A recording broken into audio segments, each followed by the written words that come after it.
Olá, graça e paz, tudo bem com os amados irmãos? Voltando aqui ao assunto da comunidade espiritual, já falei para os irmãos, esse comunidade espiritual não é algo novo, tá ok? Eu usei simplesmente esse termo aqui, comunidade espiritual, porque é o que eu mais assim se aproximava a uma ideia que está no meu coração e na minha mente.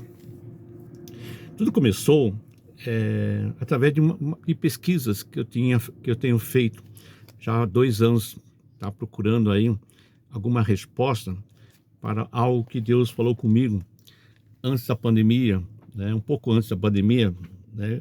A primeira coisa que o Senhor falou comigo era que eu me preparasse para a aposentadoria pastoral, que eu devia deixar o pastorado da igreja.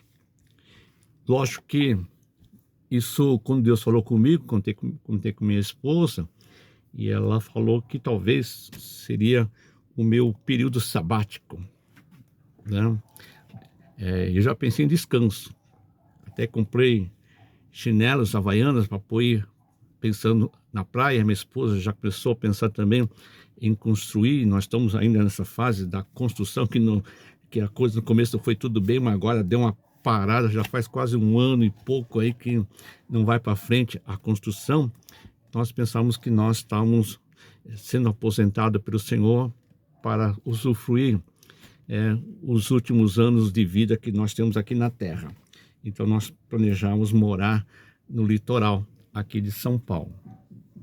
Mas nesse projeto, nesses planos aqui, né, de aposentadoria, quando teve um dia que o Senhor falou para mim assim, nitidamente, eu ouvi a voz assim, até levei um susto, né?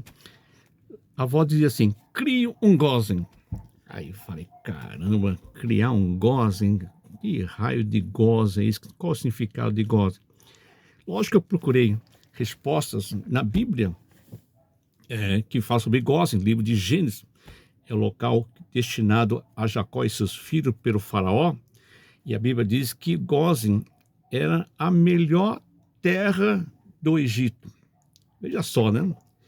A melhor terra do Egito foi destinada a Jacó e seus filhos. Vamos ler lá em Gênesis. O faraó, talvez assim, tocado, assim, ou tinha uma adoração, assim, por José, que queria agradar José e deu talvez a melhor terra aí para o seu pai e seus irmãos. E tem outros, o livro de Êxodo também fala das pragas, né? E que em determinado momento nenhuma praga começa a chegar em Gozen. Até a terceira, quarta praga, Gozen foi atingido, mas a partir da quarta praga, Gozen foi poupado das pragas, das terríveis pragas, principalmente a praga da morte dos primogênitos aí, né?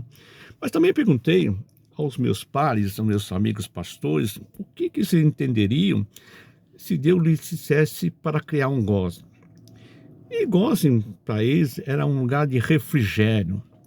Outro fala um lugar de restauração. Realmente, em Gozen houve uma restauração, né, de José com seus irmãos. Houve o perdão ali, né, por tudo que os irmãos fizeram com José. E também houve um reencontro com o pai que pensava que o filho estava morto, mas não estava morto, estava vivo.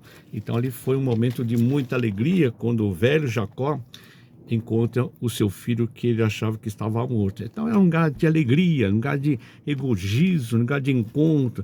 Eu creio que foi um lugar de muitas lágrimas e muitas festas também, não é verdade? Então eu fiquei na expectativa, né, de que era um caminho novo, né? Então aí que entra o homem novamente, né? Eu acho.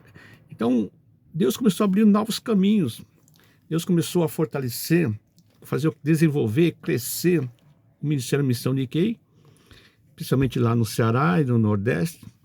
De repente surge Moçambique em nossa vida ministerial. Hoje nós estamos apoiando o pastor Mouse, o pastor Zacarias, que são pastores, ao todo são ali mais de 40 igrejas que eles estão ali dirigindo, pastoreando, né? E nós estamos ajudando aí. E a coisa foi desenvolvendo, aí veio também o pessoal da Nikkei de Papanduva, que se associou com a missão Nikkei para trabalhar em Moçambique. Então, depois veio outras situações, como a criação do Tree of Life, que era uma equipe, né, de ajuda à igreja nos aspectos emocionais, psicológicos aí dos irmãos da igreja. Depois teve outros caminhos também, e eu achava que estava tudo bem. Graças a Deus, Deus conduziu bem, né? O pastorado de Santo André, a qual pastoreava também, Deus oramos e Deus levantou um jovem pastor muito bom, o pastor Neilton, que está fazendo um trabalho maravilhoso, e a igreja parece que o abraçou, né? O pastor Neilton. Agora, aqui em Santo André, nós tínhamos já uma equipe de pastores aqui, então eu tinha que preparar, mas justamente nesse período de conversar com ele, de preparar, veio a pandemia. E 2 anos de pandemia. E nesse período da pandemia, nós participamos de trabalhos na escola de oração. E um desses cultos da escola de oração, na palestra, Deus falou nitidamente comigo que Satanás estaria enviando 3 demônios na Nikkei. Aí eu até fiquei assustado, né? Naquele dia eu confesso para o irmão que não dormi pensando, caramba, né? Por que Deus ia permitir que Satanás enviaria 3 demônios para Nikkei? Um já é complicado, agora 3, aí falei, meu Deus do céu, deve ser coisa pesada aí. Mas eu não sabia o que seria esses 3 demônios. Deus falou sempre que Satanás ia enviar 3 demônios, mas o quê? Não sabia. Mas graças a Deus, no dia seguinte, Deus me deu a resposta, né, a respeito desses demônios, né? Então, os 6 demônios que Deus revelou para mim seriam: medo, a dúvida e a inadequação. Quando senti no coração que eram esses 3 tipos de demônios que Deus estava permitindo que Satanás colocasse na igreja, eu entendi que era razoável essa ideia, porque era um momento de transição, e todo momento de transição, de um pastorado para outro pastorado, a igreja sofre muito, né? Então, principalmente os obreiros, os pastores, que é o medo, a dúvida e a inadequação, né? Você tem um pastor ali que praticamente estava na frente do trabalho, de repente ele vai sair, e quem vai ficar? Eu acho que isso também, os discípulos também sentiram isso quando Jesus disse que estava partindo para o Pai, né?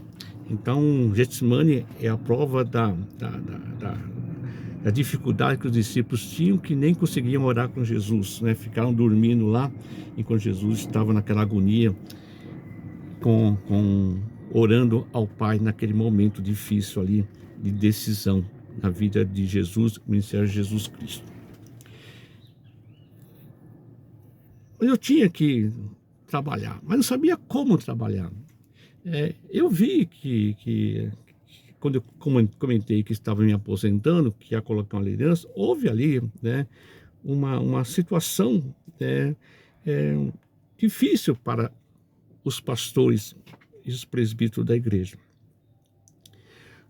E comecei a perceber que o problema não estavam neles, estavam em mim.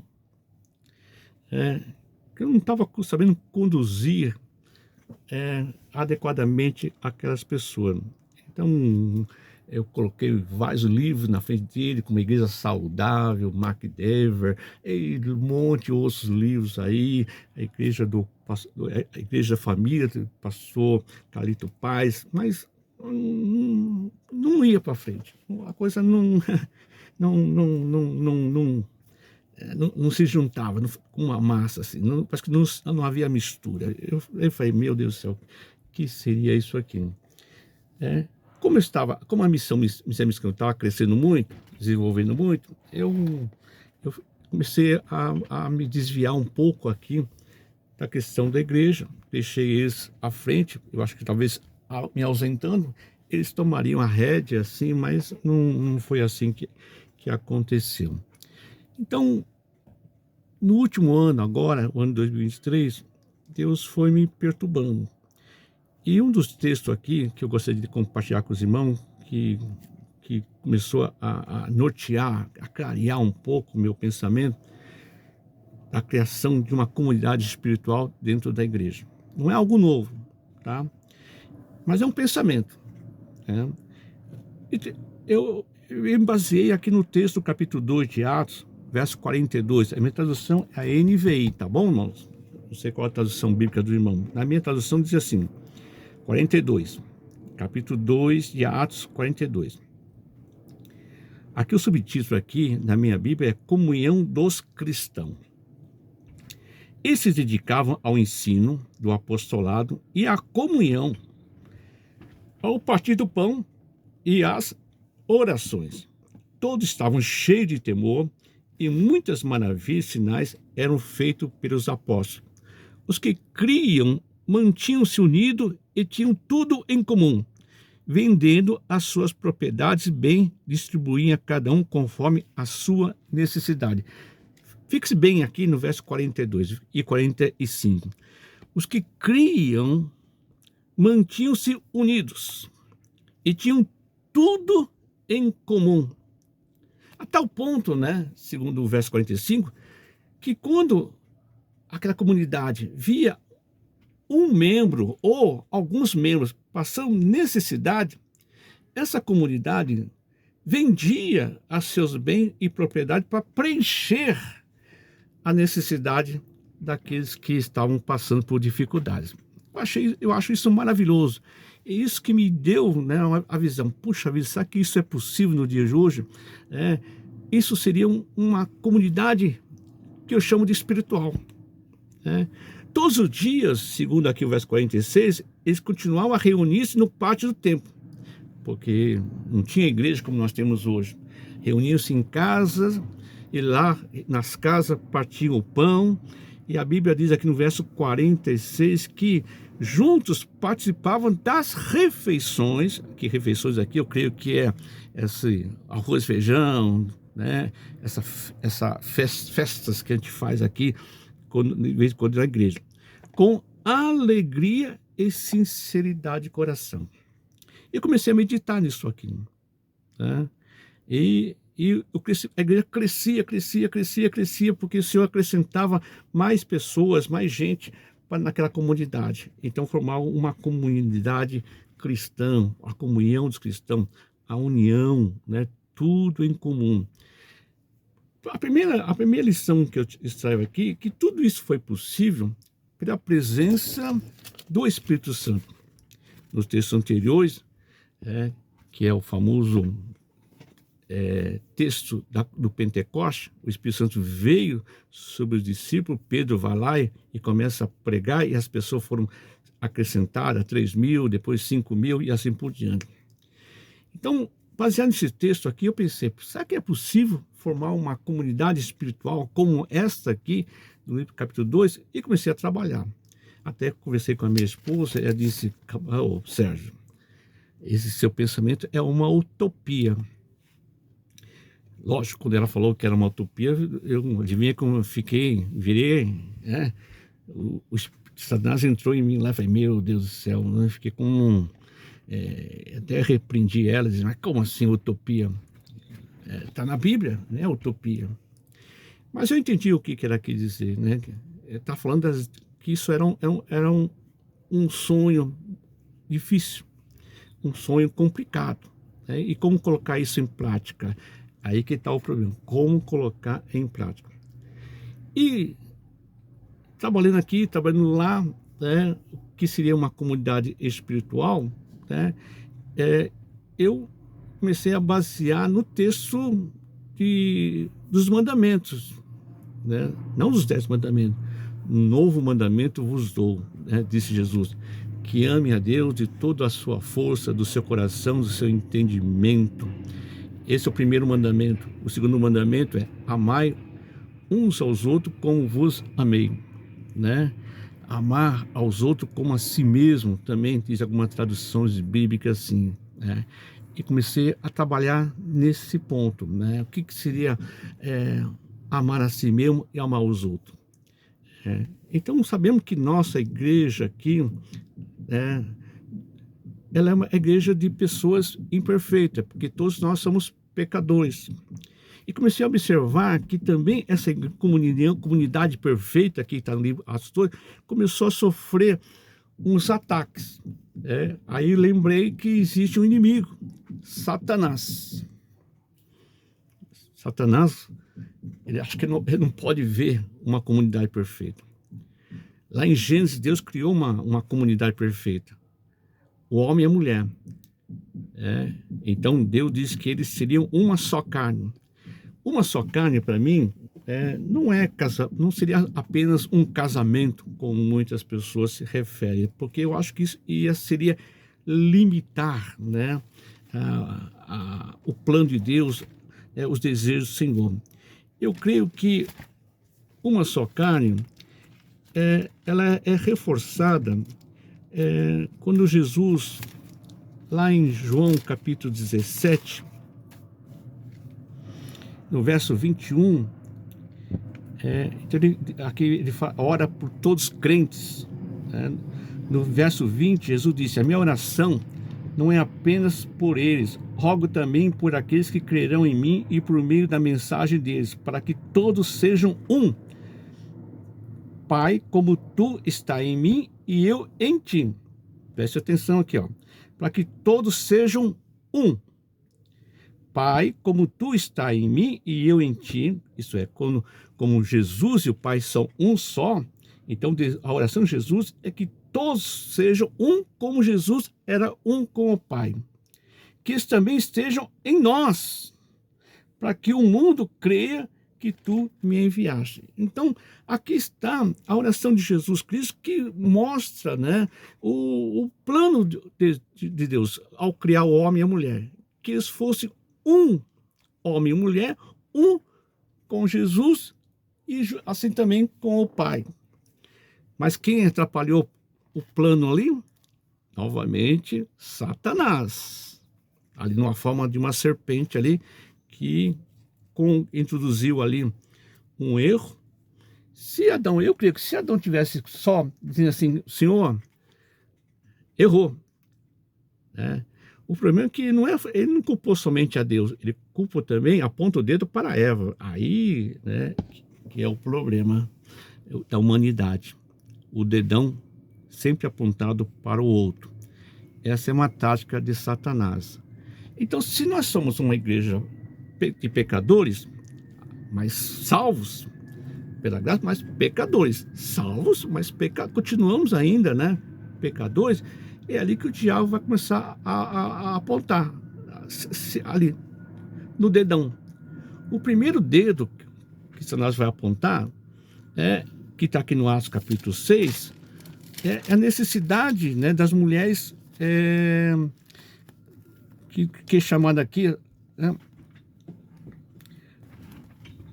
capítulo 6, quando houve um probleminha sério ali, né, diz assim que naqueles dias, crescendo o número de discípulos, os judeus de fala grega, entre eles queixados os judeus de fala hebraica. Então, a primeira ruga apareceu ali, né?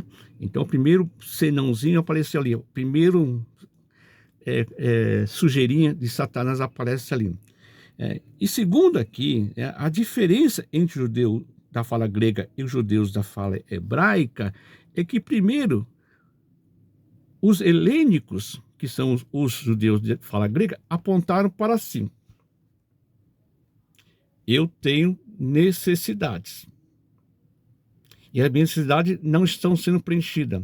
Aí depois apontou o dedo para os judeus de língua da Palestina aqui, língua hebraica. Eles têm tudo que precisam e eu não tenho o que eles têm. Então reparou aqui o ataque de Satanás? Primeiro, ele aponta para si. Faz o homem apontar para si. Eu tenho necessidades que não estão sendo preenchidas. E depois que olhou para si, ele olha para o outro, porque ele faz uma comparação. Os judeus da língua hebraica têm a sua necessidade preenchida que eu não tenho. Então começam ali a ter uma confusão. Então, a primeira coisa que Satanás faz é aponta para mim. É esse que é o problema hoje, né, da dificuldade de formar uma comunidade espiritual da igreja, porque cada um aponta para a sua necessidade e depois aponta para o outro, né? Então ali o diabo ciranda mesmo, né? Colocando confusão, diz-me-diz, as suas palavras são mal interpretadas, as suas atitudes, comportamentos são mal interpretados, e assim por diante. Aí o diabo vai cirandando aí, e a comunidade espiritual virá uma utopia mesmo, tá? Mas eu creio que é possível, porque eu creio que é o sonho de Deus uma comunidade espiritual, né? E eu creio que algo está acontecendo na igreja nos dias de hoje. O movimento do crescimento da igreja, esse movimento aqui que levou à criação de muitas igrejas, megas igrejas, igrejas voltadas aí, né? Grande investimento, que tem atraído muita gente, são uma igreja válida, né? É isso aí, mas só que nem todas as igrejas têm um aspecto econômico favorável. Tem igrejas que são difíceis, né, de trabalhar, porque falta recurso financeiro, principalmente aqui em São Paulo. Os aluguéis, né, são o olho da cara aí, não é verdade, irmãos? Então a preocupação do pastor, primeiro, é manter-se, né? E depois vai fazendo, o que sobrou disso aí, né? Que sobrar disso aqui, vai começando aí distribuir os pãezinhos aí, que muitas vezes não alimentam, né, as suas ovelhas. Falam que já é tempo de edificar a igreja, assim, mas como? Então eu creio que há um oásis, há um Gósen que é possível criar, que seria uma comunidade de pessoas que podem ter uma oportunidade de se refugiar em Deus, e ao se refugiar em Deus, começam principalmente a encorajar uns aos outros. E para isso precisa ser, primeiro, você precisa respeitar-se a si mesmo. Uma vez respeitando a si mesmo, você vai respeitar o outro. Cada um tem a sua diferença de opiniões, não é verdade? Eu tenho minhas verdades, você tem as suas verdades. Qual que é a verdadeira? As duas são verdadeiras. Mas aí pode criar um conflito se eu não me respeitar e não respeitar o outro. Respeitar a ideia do outro, respeitar como o outro tem a visão, né? E assim por diante. Eu recomendo os irmãos aí, né, a procurar no Google a Comissão de Verdade e Reconciliação. Logo após, né, que Nelson Mandela se torna o presidente da África do Sul, depois de longo tempo na prisão, ele é solto e é eleito presidente da África do Sul. Ele forma, junto com Desmond Tutu, que é o arcebispo da África do Sul, uma comissão de verdade e reconciliação. Não houve nenhuma coordenação, nem da parte dos negros, vamos dizer assim, e dos brancos. Houve perdão, não prisão e nem enforcamento, nem fuzilamento, nem condenações, nem prisões. Houve perdão. Se essa comissão de verdade e reconciliação conseguiram, eu acho que também é possível nós conseguirmos também. Por que é possível? Porque nós temos uma vantagem: o Espírito Santo. Então, eu creio que o Espírito Santo, né, assim como Jesus começou a trabalhar, principalmente com os 12 primeiro, né, ele começou a criar uma comunidade de pessoas que passaram a se refugiar em Deus através de Jesus Cristo, estavam encorajando uns aos outros. E eu creio que se nós formarmos uma comunidade de pessoas que se refugiam em Deus e encorajam uns aos outros, e que jamais vão fugir em busca de outro tipo de socorro, uma comunidade de amigos.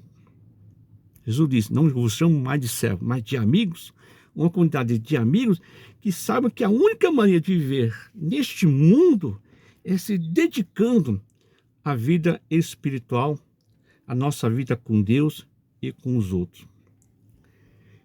Eu creio que uma comunidade espiritual é uma comunidade de pessoas que estão numa jornada rumo a Deus. Quando eu falo de comunidade espiritual, falo como um grupo de pessoas que vivenciam um tipo de união que só o Espírito Santo torna possível. Um grupo que se move em boas direções. Quando digo boas direções, é o quê? Ajudar uns aos outros, respeitar a dor do outro, respeitar limitações do outro, não julgar, não colocar estigmas ou carimbar as pessoas. Muito se fala de conexão. Eu creio que é isso que está faltando, né? Conexão, a união espiritual. E se houver conexão, haverá movimento. Porque a união em Cristo estimula o movimento rumo a Cristo. Quando eu digo rumo a Cristo, você vê o quê? O que Jesus mandou a gente fazer. O que é mandou fazer? A nossa igreja é uma igreja missional? Sim, é uma igreja missional. Por quê? Porque Jesus disse, ide e pregai o evangelho a toda criatura. Quem crê e for batizado será salvo. Jesus disse que teremos poderes sobre demônios, pisaremos em serpentes, escorpiões. Então, e Jesus nos preparou isso. Então, eu creio que não é uma utopia, ela é possível. A comunidade é espiritual, para mim, é formada por pessoas que têm a integridade de abrir o coração para o mundo, para o outro, para os necessitados. A prioridade é encontrar na igreja um lugar em que o coração dos membros habita o Espírito Santo, que está vivo e pronto para liberar poder espiritual para curar, para batizar com o Espírito Santo, infundir em nós a missão. Eu creio que isso é possível.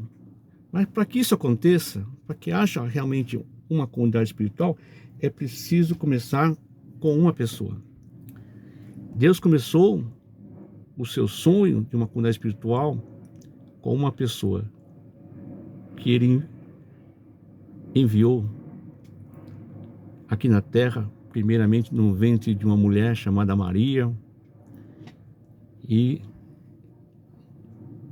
pousou sobre ele o Espírito Santo e começou o seu ministério aqui na terra, começando primeiro com 12. Primeiro começa com 1. Esse 1 vai acrescentando 2, 3, 4, 5, 6, 12. Então eu creio que nós podemos começar. Minha ideia é começar aqui na igreja Nikkei com uma pessoa. Pode ser eu, pode ser você. É por isso que eu creio que quando Deus colocou isso no coração, o diabo começou a operar. Primeiro olhando para si, se menosprezando, se desrespeitando, para depois apontar aquele outro ali. É difícil, irmãos, mas não impossível. Eu creio que não é uma utopia. Jesus, lá no Velho Testamento, diz assim, Deus buscava alguém nessa terra que se colocasse na brecha e não encontrou nenhum.